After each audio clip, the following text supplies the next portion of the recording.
Merci beaucoup. J'invite sur scène l'auteur de L'Ombre Pâle, David Naïm, qui sera interviewé par David Medioni, journaliste à Franc-Tireur et rédacteur en chef du magazine littéraire Ernest. Prenez place.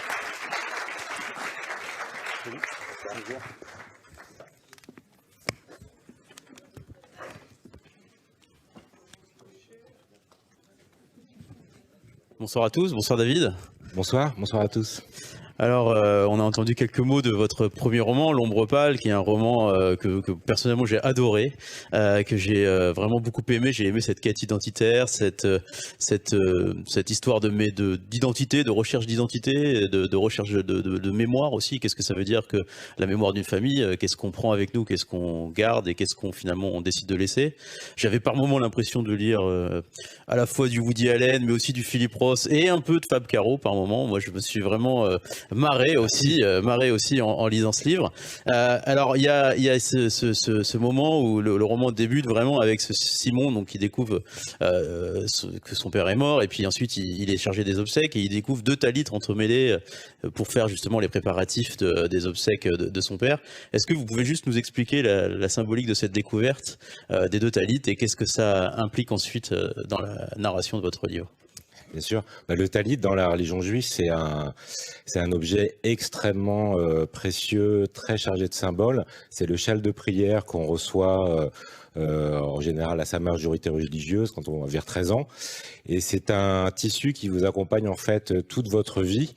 À la synagogue, dans les mariages, pour les fêtes religieuses. Alors parfois on s'enveloppe dedans, parfois on enveloppe sa famille dedans, on enveloppe son épousé, son aimé, et puis on s'enveloppe à la fin dedans, puisque c'est dans le talit que lorsqu'on meurt, on s'enveloppe. Et donc cet objet-là, il est vraiment chargé de toute cette symbolique de la transmission et de la mémoire.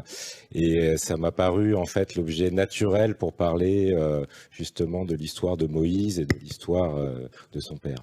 Et alors justement, ce qui se passe, c'est qu'il découvre qu'il y a deux talit entrelacés l'un avec l'autre, avec l'histoire donc de son père et de son grand-père finalement. Et vous avez choisi de faire apparaître des fantômes. Racontez-nous un peu cette envie des fantômes et cette envie des 10 books, un peu, dont on dit ça aussi dans la religion juive, les 10 books. Je trouvais... Déjà, pour être honnête, je trouvais ça marrant. Ouais.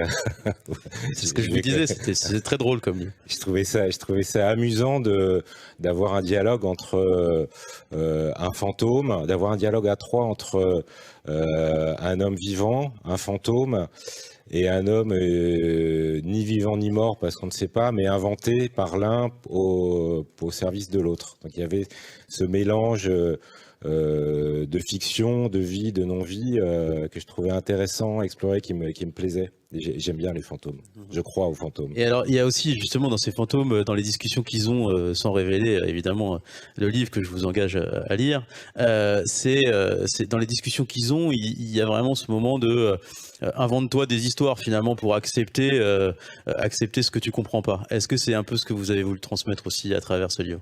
Ouais, tout à fait, parce que en fait, on dit souvent que la mort laisse place au vide, mais c'est pas vrai. La mort laisse place à plein de choses, à commencer par un corps, vous l'avez entendu au début, un corps, des souvenirs, beaucoup de questions, et dont en général on n'a pas les réponses. Et moi, ce qui m'intéressait dans le livre, c'est d'explorer comment la littérature peut rapiécer des vies et comment elle peut remplacer des souvenirs. Et aussi, d'une certaine manière, quel est le prix à payer quand on remplace, encore une fois, la vraie vie par une histoire. Est-ce que vous diriez que c'est un roman finalement d'acceptation des incomplétudes de la vie, quelque part? Exactement, pour moi, je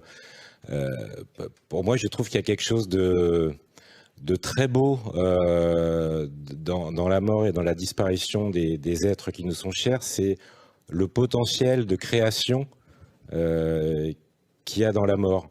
Alors, on est à la maison de la poésie, on peut parler de l'Oulipo, et en fait, la mort, c'est un ouvroir de vie potentielle, en fait. Et ça, quand on s'en saisit, je trouve que c'est une manière magnifique de faire son deuil. Alors, moi, en le lisant aussi, j'ai parlé tout à l'heure de Woody Allen, Philip Roth, j'ai pensé à cette citation de Leonard Cohen, qu'il y avait une faille dans chaque chose et que c'était comme ça que la lumière apparaissait. Est-ce que c'est quelque chose qui vous parle ? Oui, et je crois que ça parle beaucoup d'une manière générale aux Juifs, parce que il y a cette citation de Deleuze que j'adore qui dit être juif, c'est l'autre nom pour dire l'impossibilité d'être soi.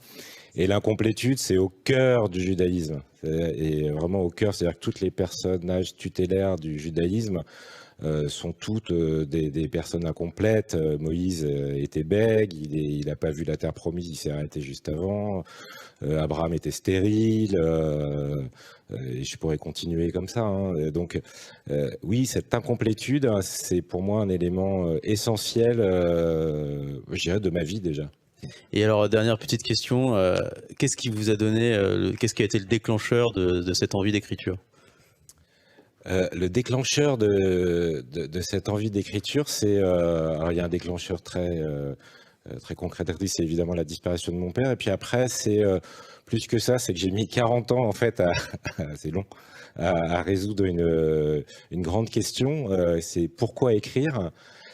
Et en fait, à la mort de mon père, je me suis dit, c'est ça, écrire, c'est écrire contre l'oubli de l'être. D'ailleurs, on est dans un monde aujourd'hui qui est très cartésien, tout est rationnel. Et quand on écrit, on plonge à travers ces personnages vers l'autre. Et l'autre, c'est le lecteur. Et dans toute sa complexité, dans toutes ses failles, dans toutes ses incohérences. Et c'est ça, moi, qui m'intéresse, c'est faire ce chemin vers l'autre. Et je l'ai compris, je l'avais compris intuitivement quand j'avais 12 ans, parce que je regardais les gens bêtement pour essayer de savoir ce qu'ils pensaient. Je les fixais pendant très longtemps. Et voilà, 40 ans plus tard, voilà. Eh bien, vous avez bien fait d'attendre parce que c'est un roman fin, élégant, juste et très. Moi, c'est qui m'a fait beaucoup rire et beaucoup sourire. Donc, bravo à vous et merci pour cet entretien ce soir à la Maison de Poésie. Merci beaucoup. Merci. Merci beaucoup, David et David.